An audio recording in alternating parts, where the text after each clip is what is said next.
All right. Morning, y'all. Want to talk about the 4runner? Happy Friday. Okay, let's talk about it. So this is my table full of bits.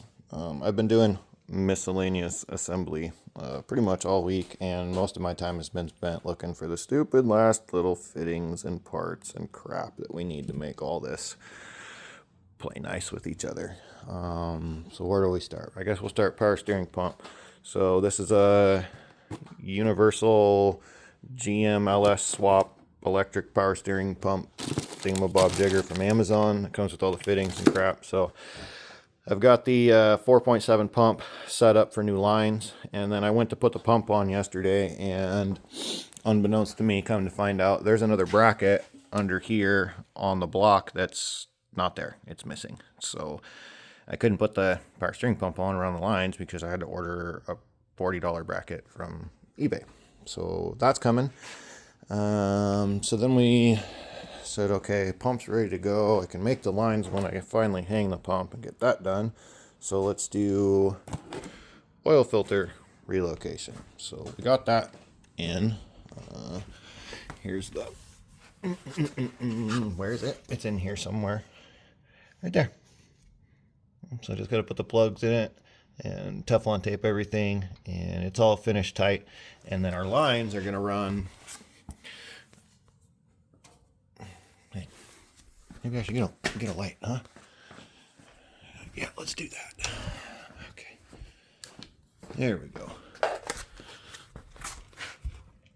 So then our lines are going to run off of it back here.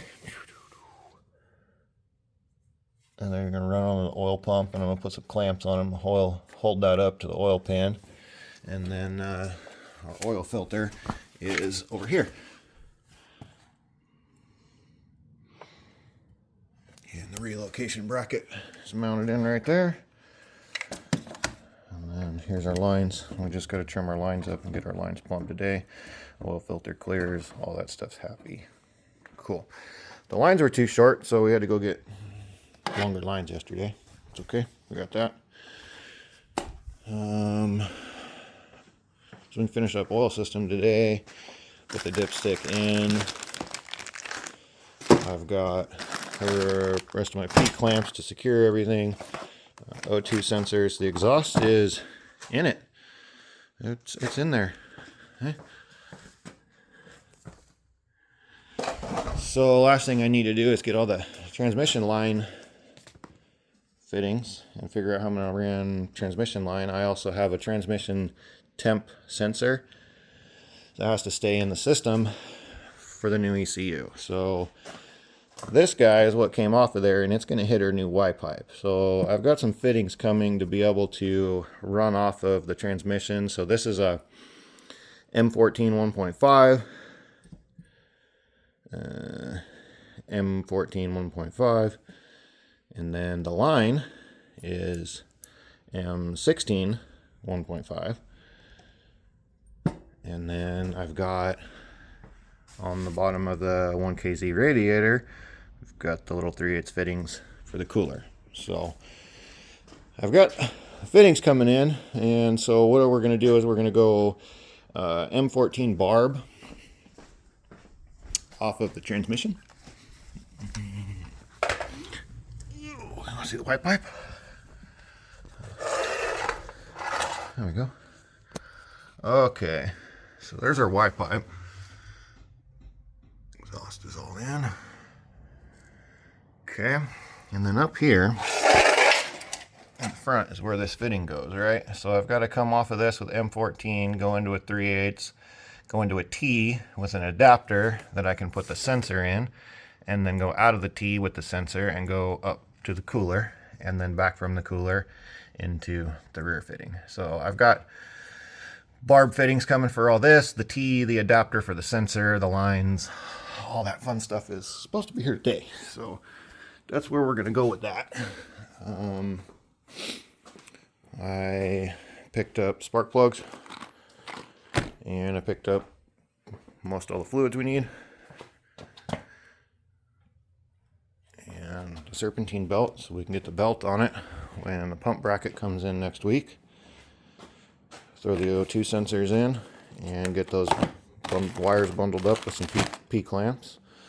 We're going to have to run the Tundra transmission oil pan. So it's under there. I just got to pop it loose because it was in there dry fitted so that I could put the exhaust in. The gasket in there. And then we've got the Lexus transmission dipstick that will fit into passenger side of the engine compartment. Okay. Let's see what else we got. I'm going to take the weight off of that and I'm going to weld it onto the arm that we've got underneath the transmission just to give the shifter a little bit better of a weighted feel to it. The shifter we ordered is a gated shifter, so it's going to have detents and gates in it. There's our body lift pucks, and we'll get those in. I just got to pop them out, drill holes, go get some longer bolts. This thing's all busted loose front to rear, so it'll only be like an hour job and re-secure everything.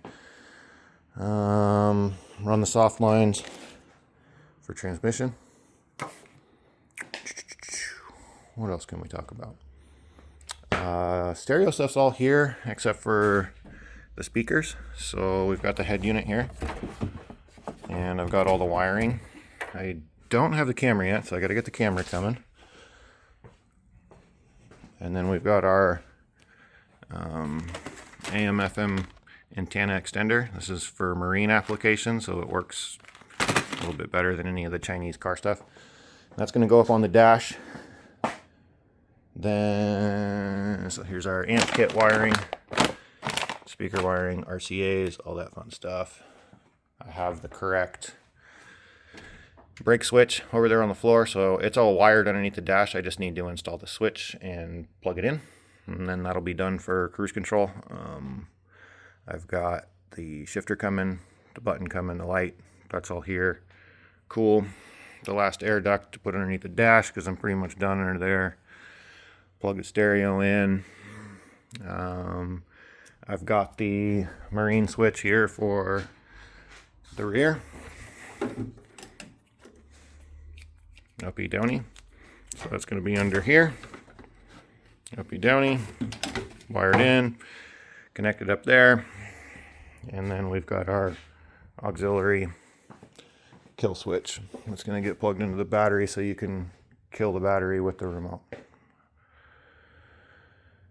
Radiator hoses are good, and here I just have to trim that one, get the belt on, and then I'll put the bottom one on after the belt's in place. Build a bracket for the air box, finish securing all of this. I think I might have to notch this or make another bracket, I think from here to here. That'll go up there. There's a few random little assembly things like this guy's got to get snaked through to over there. That's in our way.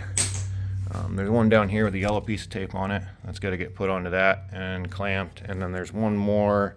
The coolant runs through the oil filter housing to try to cool down the oil, I believe is what the premise there is. And there's one more coolant line down there by the oil filter housing that I've got to run from the factory 4.7 stuff. Clamp, throw the plugs in, throw the coil packs on. That's all easy stuff. This is the jumper wire here that we need to replace for new connection to the alternator, or new connection to the battery. That's main power pickup for the system. Main power for the new harness, and main power for the starter. So that stuff's all going to go to the factory junction block and then to there. And then our alternator is down here off of our harness, and then we'll finish securing these wires when we get underneath with the P-clamps when we finalize everything. Pop the master off, bench bleed it, throw it back on, fill it up, and then once the hood goes back on, we'll be all ready to tackle brakes and door seals. I've got all the window seals here for the side windows, door stuff, U-channel seals, all that good fun stuff is here. Brakes are here. And then I think the last thing that we'll head scratch our way through is the AC system. Even if I've got to take it to a custom AC shop, that's not a big deal because I want to have it vacuumed out and charged the right way anyway. So we'll cross that bridge when we get there. Other than that, that's where we are.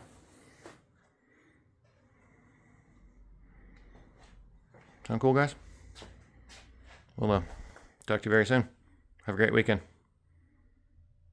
Y'all take care.